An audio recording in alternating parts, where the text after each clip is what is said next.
Ada sebuah hadis Nabi SAW, hadis ini disebutkan oleh Imam Muslim di nomor 2128. Kata Nabi SAW, ada dua golongan penduduk neraka yang keduanya belum aku lihat. Maksudnya tidak ada di zaman Nabi SAW. Namun sudah diperlihatkan kepada Nabi kalau akan ada ahli neraka yang tidak ada di zaman wahai Muhammad. Yang pertama adalah kaum yang memiliki cambuk-cambuk seperti ekor sapi yang digunakan untuk memukuli orang-orang. Dan ini sudah pernah kita jelaskan, kalau tidak salah dalam dosa kezaliman. Di antaranya adalah raja-raja yang zalim. Mereka memiliki pengawal-pengawal yang memiliki cambuk-cambuk, pecut-pecut yang dari ekor sapi atau mirip ekor sapi lalu dicambukkan kepada orang-orang untuk mengambil hak mereka. Tapi itu bukan saksi bahasan kita. Dan yang kedua penghuni neraka adalah para wanita yang berpakaian tetapi telanjang. Mereka menggoda dan jalannya berlenggak-lenggok. Kepala mereka seperti punuk unta yang miring. Para wanita ini tidak akan masuk surga, bahkan tidak mencium bau wanginya. Padahal wanginya bisa tercium dari jarak perjalanan sejauh ini dan itu. Ini hadis teman-teman sangat jelas berhubungan dengan masalah apa? Tidak menutupnya aurat. Karena bahasa Nabi SAW sini sangat rinci. Kata Nabi SAW, ahli neraka di sini yang kedua adalah para wanita yang berpakaian tapi telanjang. Ulama hadis menjelaskan bahwasanya terbukanya aurat orang ada dua. Terutama kaum wanita kalau kita bicara ya. Karena mereka yang harus menutup rapi aurat itu. Yang boleh kelihatan cuma telapak tangan dan muka saja. Sebagaimana disebutkan dalam sebuah riwayat, Nabi SAW memberikan keringanan wajah dan telapak tangan. Tapi di sini Nabi SAW berikan gambaran terbuka aurat selain kelihatannya tubuh yang tidak boleh diperlihatkan. Misal wanita hanya wajah dan telapak tangan. Kapan kepalanya kelihatan, lehernya kelihatan, dada, lengan, paha, perut. Semua ini berarti memamer aurat. Dan itu sudah umum, orang semua tahu ini. Tapi yang kedua banyak orang tidak faham. Bahwasanya termasuk membuka aurat adalah memakai pakaian tapi ketat. Yang pakaian itu akhirnya membentuk badan. Dan ini makna sabda Nabi SAW, para wanita yang berpakaian tapi telanjang. Bagaimana mempertemukan antara pakaian tapi telanjang? Maknanya adalah ketat sehingga membentuk poster tubuh tersebut. Kalau ada wanita jalan menggunakan celana ketat. Walaupun warnanya celana itu biru kah, hitam kah, tetap orang bisa mengetahui, oh bentuk pahanya begini, bentuk betisnya begini dan begitu. Dia pakai baju kaos, pakai baju, tapi ketat, maka terbentuklah dadahnya. Orang bisa tahu, oh lengkukannya seperti ini, oh seperti ini dan seterusnya. Maka ini yang dimaksud dengan sabda Nabi SAW. Apa kata Nabi SAW? Para wanita itu tidak masuk surga. Artinya kalau tidak sempat bertaubat, bahkan tidak mencium bau wanginya surga, padahal bisa tercium dari jarak begini dan begitu. Berarti kan di sini ada ancaman neraka enggak? Nah, menandakan membuka aurat adalah dosa besar. Juga teman-teman sekalian di dalam hadis yang lain diriwayatkan oleh Baihaqi, akan ada nanti di akhir umatku ini, di akhir-akhir zaman, para wanita yang berpakaian tapi telanjang. Di kepala mereka ada seperti punuk unta. Laknatlah mereka karena mereka itu terlaknat. Dan hadis ini disahihkan oleh para ulama. Artinya mereka akan menjadi penyebab fahisyah di tengah-tengah masyarakat. Karena kalau sudah keluar begini maka akan menggoda orang lain. Gitu kan? Kalau hadis yang pertama ancaman neraka, hadis yang kedua kena laknat. Berarti kan sudah besar sekali ancamannya ya. Dan teman-teman sekalian, ada bedanya antara orang yang berbuat dosa tapi dia sendiri dengan orang berbuat dosa terang-terangan. Ini yang berbuat dosa terang-terangan berbahaya.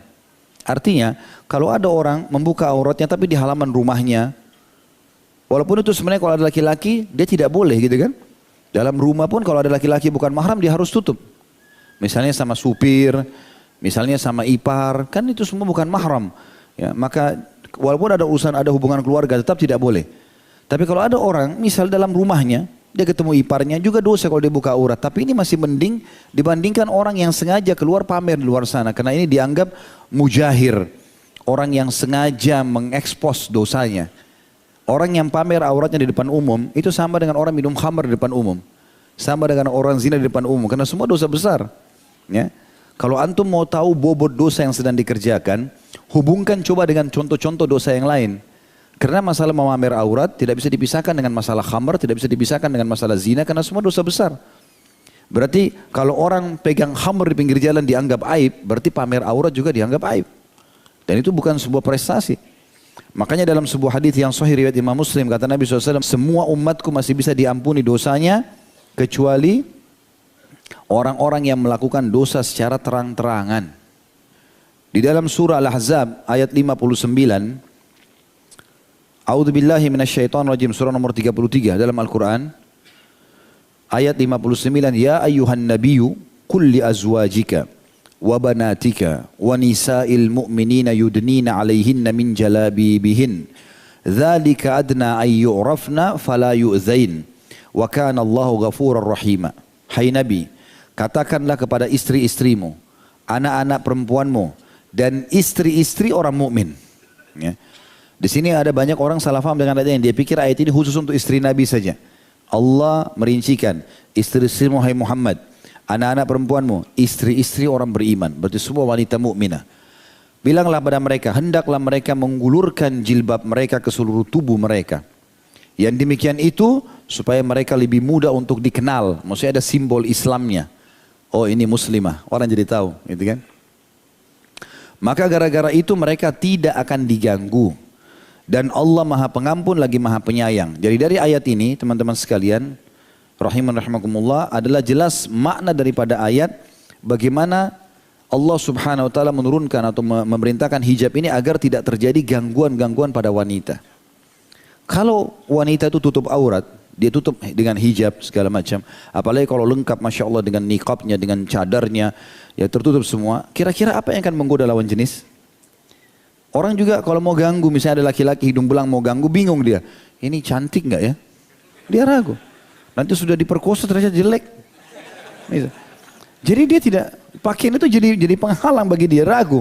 Tapi kalau dasarnya perempuan itu memamerkan semuanya. Rambutnya sudah indah, kulitnya indah, matanya semua digodain, dibuka. Maka itu akan terbuka pintu-pintu fahisha.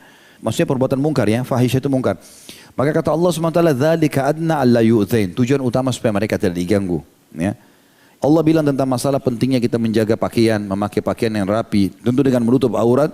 Dalam surah Al-A'raf juga, surah nomor 7 ayat 31. A'udzu billahi minasyaitonir rajim.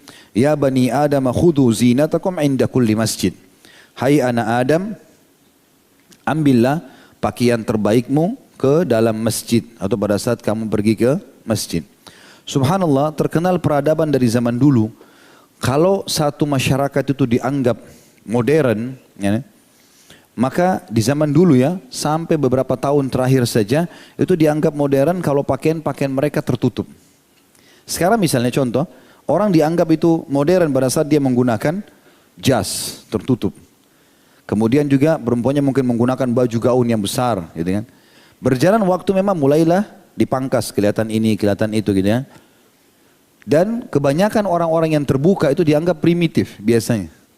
Orang kalau masih primitif di hutan, tidak pakai pakaian, pakai cuma selembar kain, memang dianggap seperti itu. Jadi secara peradaban pun sebenarnya manusia mengetahui masalah itu.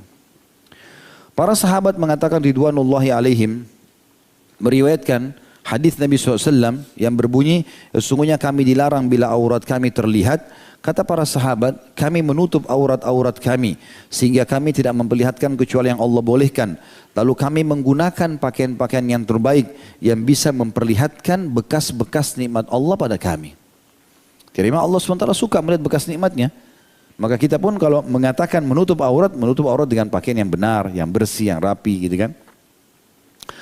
Yang sisi yang lain teman-teman sekalian, orang yang melakukan perbuatan ini, ya, memamer aurat, bisa menyeret pelakunya jauh dari syariat dan melemahkan imannya. Dan akhirnya membuat rasa malunya hilang. Ya. Kalau sudah sampai hilang malunya, maka sesuai dengan sabda Nabi SAW, di dalam tastahi, fasna ma syi'ta. Kalau kau sudah tidak malu, buatlah semaumu. Dan kata para ulama, malu dimulai daripada menutup aurat. Kapan dia tutup aurat, berarti dia malu. Dia buka aurat, berarti sudah tidak malu. Walaupun orangnya santun. Karena dia sudah bisa memamer apa yang sebenarnya harus ditutup. Dan subhanallah fitrahnya manusia, kalau orang, ya Allah sudah katakan itu aurat, maka malu untuk melihatnya. Dan kata Nabi SAW tentang rasa malu ini, al-haya'u kulluhu khair, rasa malu itu semuanya kebaikan. Al-haya' la ya'ti bi khair, malu tidak akan datang kecuali kebaikan. Wal haya'u syu'batun minal iman, malu itu bagian daripada keimanan. Itu semua adalah hal yang sangat berhubungan sekali dengan semua kehidupan muslim, terutama masalah buka dan menutup aurat ini. Juga membuka aurat adalah tasyabuh dengan orang-orang kafir. Karena orang Islam disuruh tutup aurat, orang kafir buka. Dan kata Nabi SAW, man tasyabah biqaumin fahuwa minhum. Siapa yang menyerupai satu kaum berarti dia sama dengan mereka. Berarti banyak sekali ancamannya ini. Ya. Kalau masih ingat kisah yang saya pernah ceritakan ikhwas sekalian, bahwasanya masuk Islamnya seorang anak muda di Inggris dulu, ya kan? Gara-gara dia datang ke dalam masjid, ada syekh menyampaikan pengajian, kemudian dia bilang sama temannya bilang, syekh ini teman saya mau masuk Islam. Kebetulan dia masuk Islam tahun lalu, yang mengajak temannya sekarang. Tapi sebelum masuk Islam ada pertanyaan dia. Lalu kemudian kata syekhnya, silakan. Dia mau bertanya apa? Dia bilang, yang pertama syekh, saya mau tanya sebelum masuk Islam ini, kenapa kalian suruh perempuan kalian pakai hijab? Kenapa tidak seperti perempuan kami bebas, mau pakai baju apa saja, mau tidak pakai baju terserah. Ini. Lalu syekhnya mengeluarkan permen dari kantongnya 2 biji, satu dibuka bukunya, satu dibungkus, diletakin di lantai. Kata syekhnya, kalau saya suruh kau pilih, yang mana kau pilih permen ini? Kata orang yang belum masuk Islam, tentu yang dibungkus. Terbungkus, kenapa? Karena pasti lebih bersih daripada yang sudah terbuka. Kata syekhnya, itu perumpamaan perempuan kami dan perempuan kalian. Kalau perempuan kami seperti permen yang masih tutup, yang boleh buka cuma suaminya. Kalau kalian semua orang bisa buka, gitu kan? Maka jelas berbeda di sini konsepnya. Alhamdulillah gara-gara itu akhirnya dia faham dan dia masuk Islam.